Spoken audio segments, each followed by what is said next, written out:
welcome back to today's video, which will be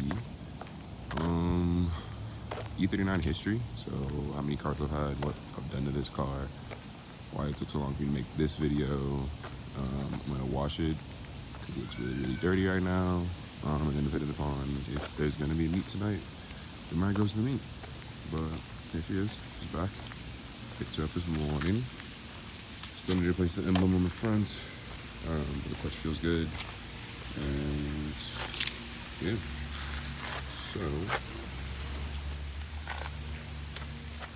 we will probably try to vacuum her out too, but she'll be back. Gatorade bottle, so you know, coolant and whatnot.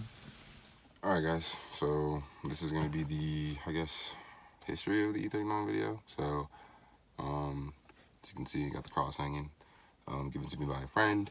But yeah, so we've had 3 E39s at this point. My first one was a 528 automatic one that I got when I was living in Virginia.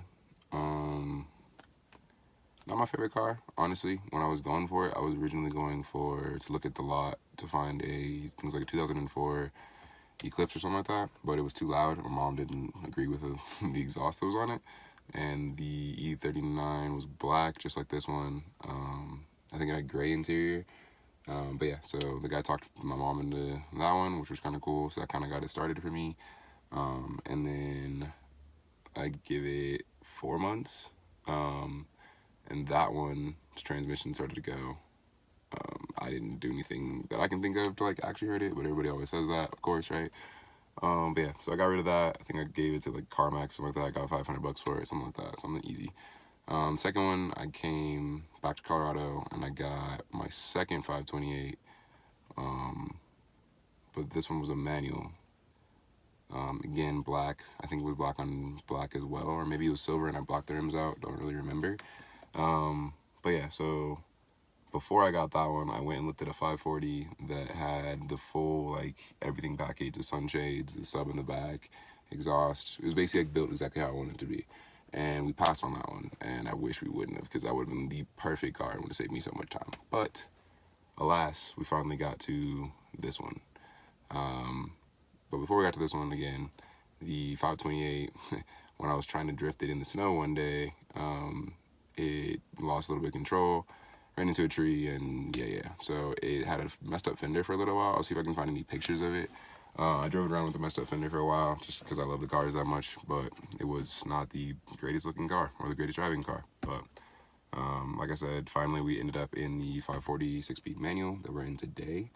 Alright, history on this car. So I had a Jeep Commander that I got rid of. And then I used that money to get this. Got it from an older gentleman that was in the military or the Air Force, something like that. He had a Corvette, so he was trying to get rid of this to get another Corvette. Pretty cool situation. Got the car. Kind of didn't really look into the car very much, or my mistake. So car had a good amount of issues that I probably could have avoided, but is what it is.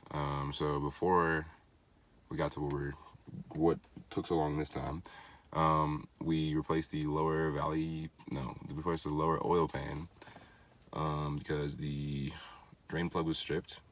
And then what else do we have to do? Oh yeah, it was one of the coolant lines in the motor.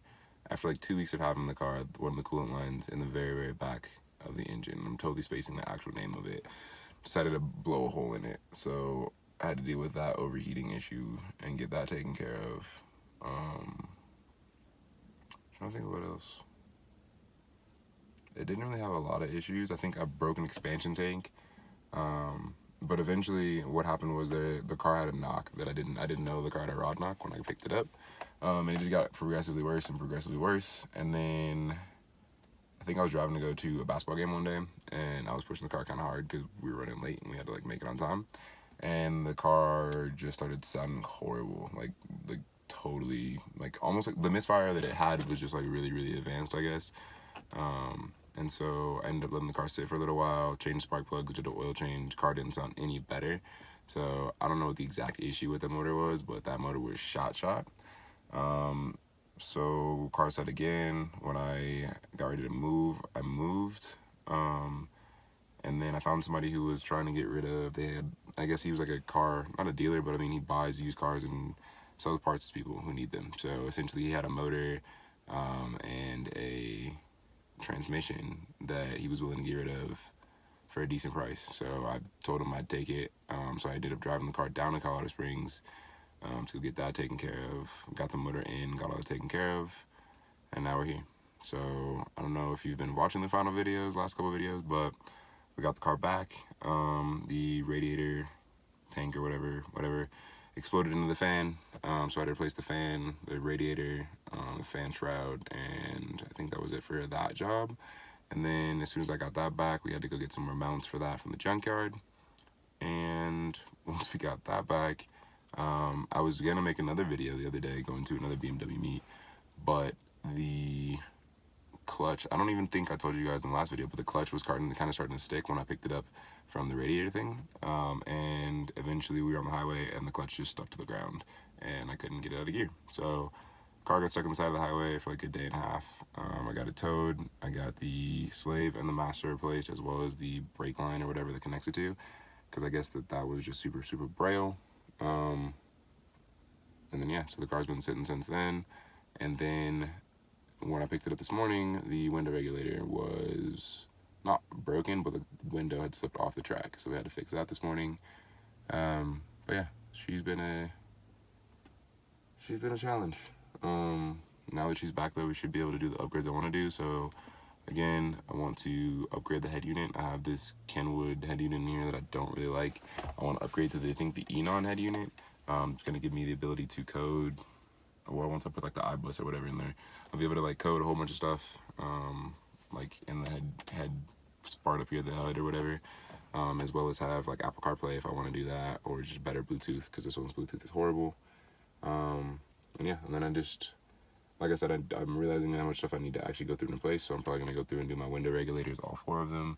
When the sunroof goes, I'm going to probably change all this headliner to black, just because I'm tired of looking at the gray, and it looks really, I mean, just dingy at this point.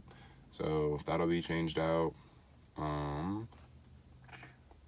But that's really it in terms of what we're going to be doing to it. I just want to make it as reliable as possible, and then this will probably be my daily, and then I don't know, we'll go from there.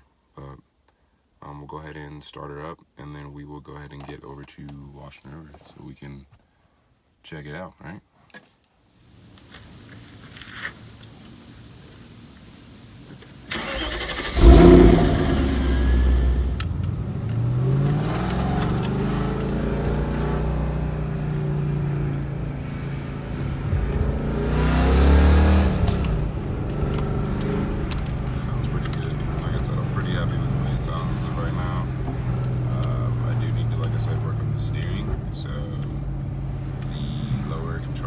Side needs to be replaced. What else needs to be replaced? I love that little like backfire whenever I let off the gas.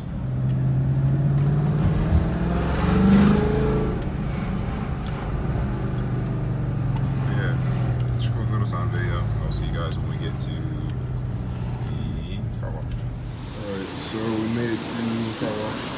Car is done, so as you can see. I love these lights. A lot of like controversy in the forums on like Facebook and stuff about like aftermarket lights. I think they look amazing.